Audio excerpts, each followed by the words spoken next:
So there's this thing called a 90% rule in Singapore which not many people might know of. So unlike Pareto principle, which says 80% of outcomes results from 20% of inputs at a given event, the 90% rule is in some way more related to investing, and this brings us back to our $200 per month investment account where we bought A17U or Capital Land Ascendas REITs. So in Singapore, REITs are mandated to distribute 90% of their taxable incomes to holders in a form of dividends, which means that this is a great source of income if the REIT performs well or has increasing income year on year.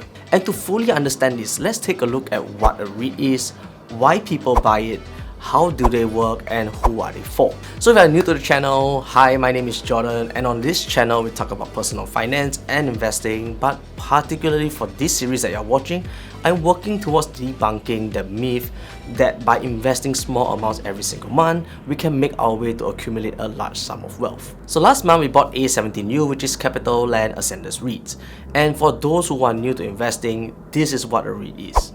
So on a very basic level, REITs function by pooling or collecting money together from investors to purchase and manage a portfolio of companies, or in this case real estate. And by and large, if you look at different REITs in Singapore, most of them are very sector specific. So some of these REITs, they manage real estate like office buildings, some do warehouses, some do healthcare facilities, some do hotels, and much more. And the primary objective of a REIT is to generate healthy income so that dividends can be distributed to investors and ultimately foster long-term price appreciation for these investors as well. So REITs do earn their revenue from rental income, and this is from real estate that they manage. And one of the beauties of REITs is that you, as a consumer or as an investor, you can visit these real estate buildings to find out if those places are making money or not.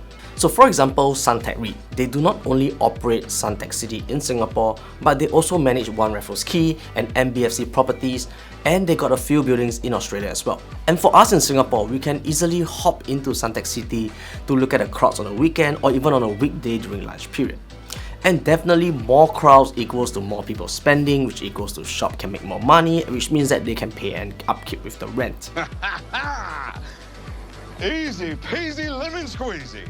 And when shops can pay their rent, this income is then distributed to holders of the REIT at regular intervals, which is why it's so attractive for passive income. So this is a very surface level kind of research to do, but I do think it's also nice to walk around a city just to get some investment ideas. So now let's talk about how do REITs work. So unlike a regular stock where you purchase a company, a REIT functions in somewhat similar but also a little bit different. So in a REIT, we are purchasing units or shares of a company that manages real estate. And this could be renting out real estate, this could be purchasing or selling real estate that are in or within their portfolio.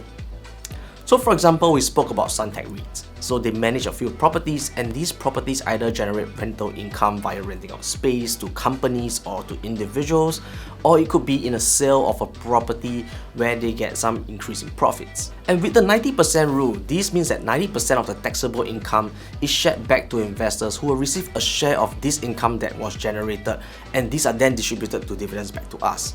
And coupling on that, there is also chance or opportunities for capital gains, because when a dividend gets so attractive, people tend to want to buy more of it, which kind of gives an increase in price. So stocks, on the other hand, might or might not give out dividends depending on the sector that you're investing in and the stock or the company that you purchase. And with these stocks, you basically own a portion of the company, and if the company does well, stock prices go up. But if the company does not do well, then stock prices fall as well. And then these companies are not mandated to give you a dividend for sure, or they don't have that 90% rule that's applicable to them. So this brings us to the next section of why invest in REITs and who is it for. So while the distribution of 90% of taxable income sounds really cool and it might be really attractive for you, but there are more reasons to invest into REITs rather than just for dividends. Or you could also just be investing for dividends, but then there are things to consider which I'll cover in the next section.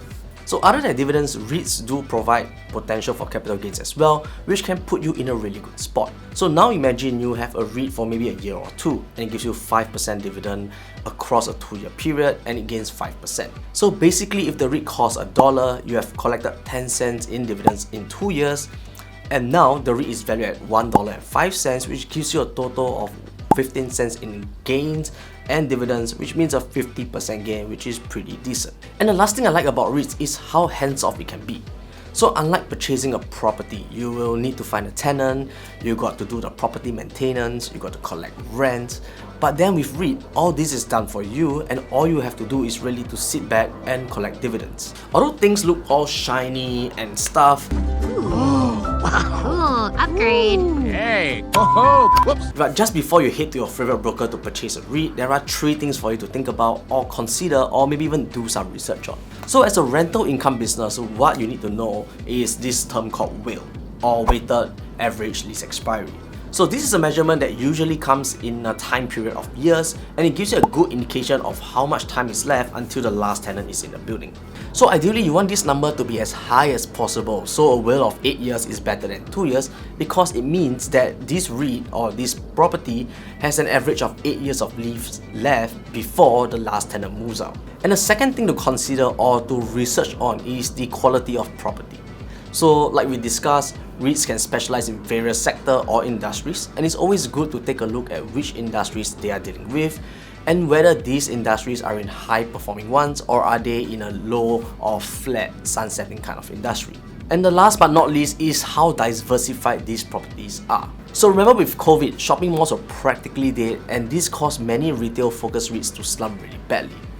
And one way to counter this is to find a REIT that is diverse enough that it covers you in a few sectors, but it does not over diversify your portfolio and you end up spreading yourself too thin. So closing up, REITs can be a pretty interesting investment vehicle that one could consider if you like dividends or you want to become a landlord. So this brings us to the end of today's video. Drop a like and subscribe if you haven't. Share this with your friends and family so that they can learn a little more about REITs as well. And as always, stay safe, invest safe, and I'll see you guys in the next one.